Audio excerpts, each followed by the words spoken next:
Baik, Om Swastiastu. Assalamualaikum warahmatullahi wabarakatuh. Selamat pagi. Di sini kami dari kelompok 7 akan membuka pertanyaan, sesi tanya jawab pada materi materialitas dan risiko. Nah, sebelum itu kami menunjuk kelompok pembahas dari kelompok 8. Untuk anggota kelompok dari kelompok 8, silakan untuk bertanya. Baik, terima kasih atas waktunya. Jadi di sini perkenalkan nama saya Madrina Sulistiasari dengan NIM akhir 1009 dari kelompok 8. Izin bertanya kepada kelompok 7. Nah, dalam PPT dijelaskan terdapat faktor-faktor yang dapat mempengaruhi auditor dalam melakukan pertimbangan materialitas awal dalam laporan keuangan. Salah satunya adalah materialitas merupakan konsep relatif bukan absolut. Nah, jadi yang ingin saya tanyakan mengapa materialitas tersebut disebut sebagai konsep relatif dan bukan sebagai absolut? Sekian pertanyaan saya, terima kasih. Baik, terima kasih Rina atas pertanyaannya. Jadi untuk kelompok 8 yang lain, silakan untuk bertanya. Baik, saya ingin bertanya mengenai materi kelompok 7, yaitu mengapa konsep materialitas penting dalam audit atas laporan keuangan. Terima kasih. Baik, terima kasih Nila. Izinkan kelompok kami untuk berdiskusi terlebih dahulu.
Baik, di sini saya akan menjawab pertanyaan dari Rina, yaitu mengenai mengapa materialitas disebut sebagai konsep relatif dan bukan absolut.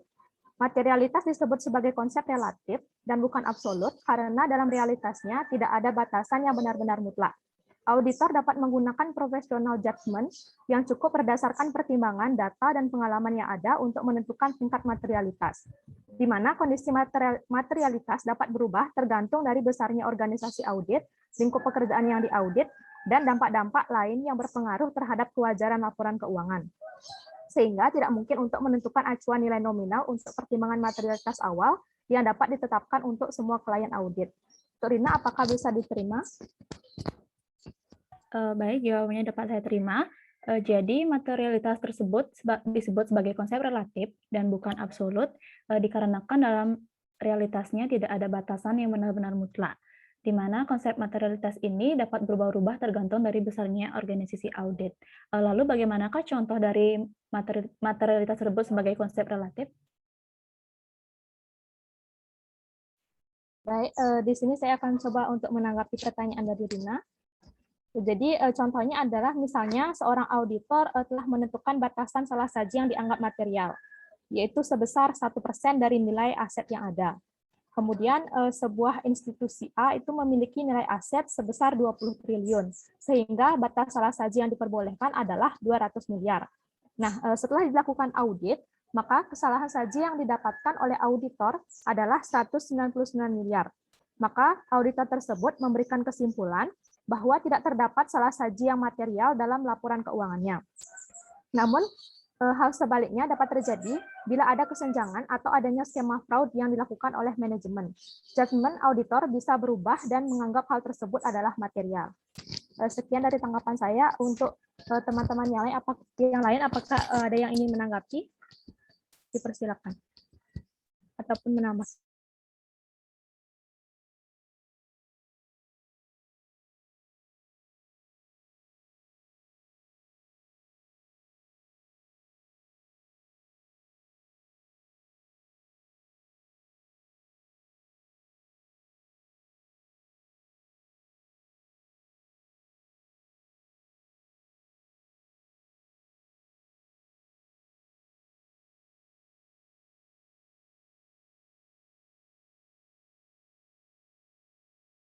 Baik, jika tidak ada yang ingin menambahkan, untuk Rina, apakah bisa diterima?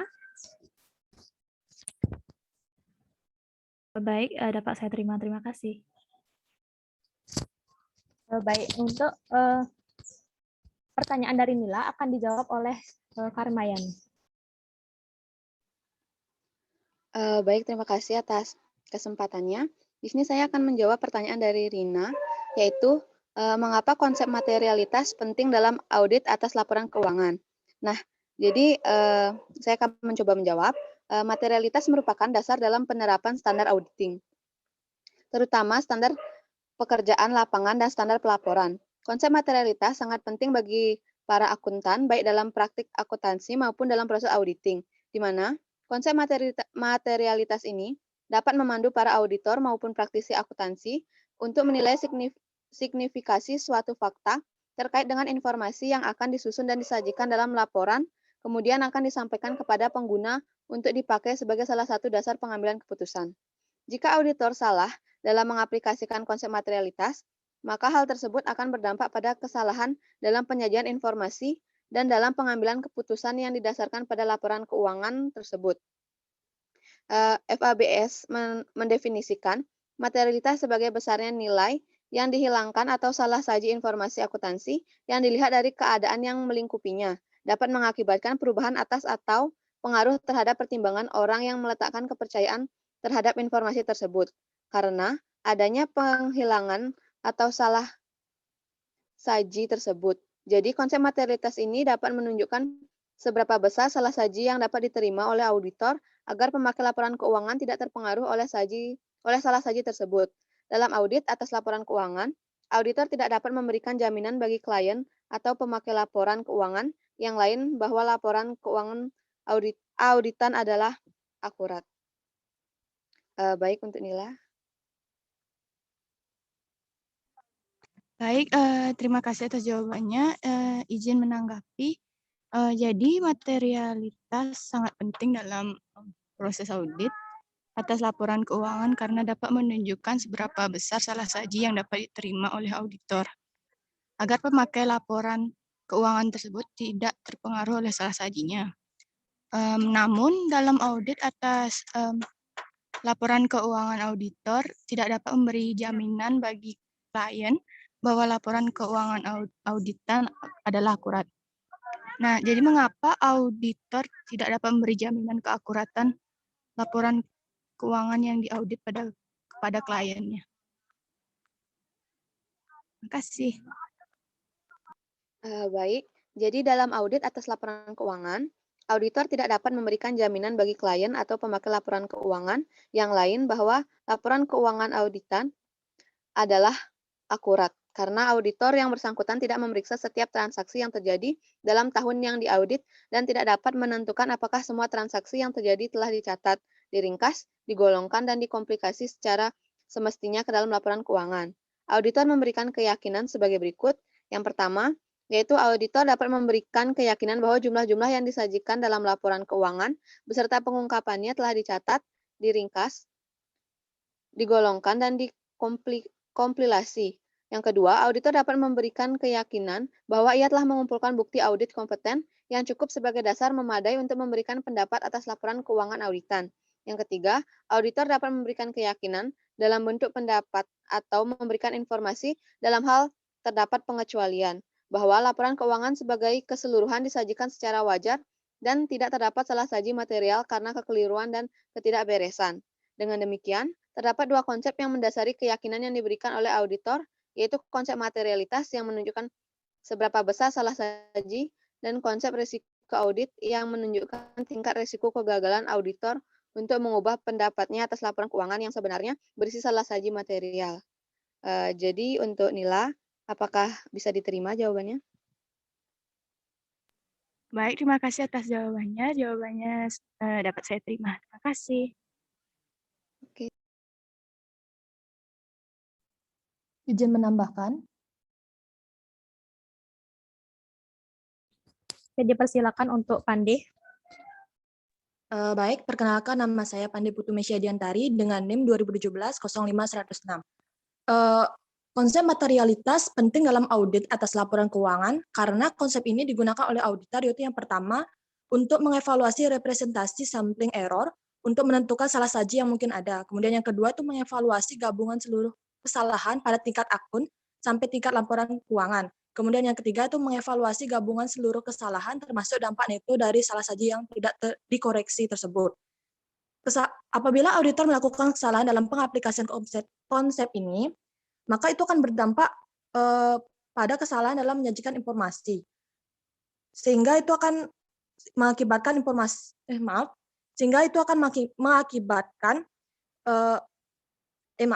sehingga itu akan berpengaruh dalam pengambilan keputusan. Terima kasih. Izin menambahkan. Dipersilakan untuk Paramita. Baik, perkenalkan nama saya Paramita Wijaya dengan NIM akhir 1024. Jadi dalam audit atas laporan keuangan, audit tidak dapat memberikan jaminan bagi klien atau pemakai laporan keuangan yang lain bahwa laporan keuangan auditan adalah akurat. Audit tidak dapat memberikan jaminan karena ia tidak memeriksa setiap transaksi yang terjadi dalam tahun yang diaudit. Jika auditor diharuskan untuk memberikan jaminan mengenai keakuratan laporan keuangan auditan, hal ini tidak mungkin dilakukan karena akan memerlukan waktu dan biaya yang jauh melebihi manfaat yang dihasilkan. Di samping itu, tidaklah mungkin seseorang menyatakan keakuratan laporan keuangan yang berarti ketepatan semua informasi yang disajikan dalam laporan keuangan, mengingat bahwa laporan keuangan sendiri berisi pendapat, estimasi, dan pertimbangan tersebut tidak tepat atau akurat 100%. Sekian tambahan jawaban dari saya. Terima kasih. Baik, terima kasih untuk Mesya dan Paramita yang sudah menambahkan jawaban dari kelompok kami. Apakah untuk yang lain ada yang ingin menambahkan lagi? Dipersilakan. Izin menambahkan. Ya, dipersilakan untuk Lia. Baik, terima kasih atas waktunya. Perkenalkan, nama saya Kadelia Meliana dengan NIM akhir 1022. Di sini saya ingin menambahkan pertanyaan terkait mengapa konsep materialitas penting dalam audit atas laporan keuangan. Jadi jawaban saya hampir sama dengan kelompok penyaji dan teman-teman yang sudah menambahkan, di mana konsep materialitas penting dalam audit atas laporan keuangan dikarenakan dalam laporan audit atas laporan keuangan, auditor tidak dapat memberikan jaminan bagi klien atau pemakai laporan keuangan yang lain, bahwa laporan keuangan auditan adalah akurat, di mana apabila auditor salah dalam mengaplikasikan konsep materialitas, maka akan berdampak pada kesalahan dalam penyajian informasi dan dalam pengambilan keputusan yang didasarkan pada laporan keuangan tersebut. Terima kasih.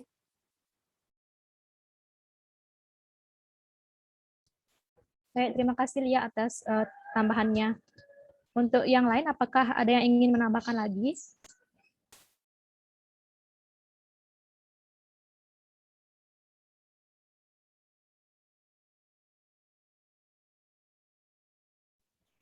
Baik, jika tidak ada, kami tutup untuk sesi diskusi hari ini.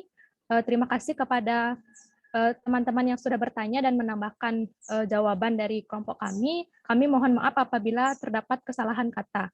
Akhir kata kami tutup dengan para mesanti. Om Santi Santi Santi Om.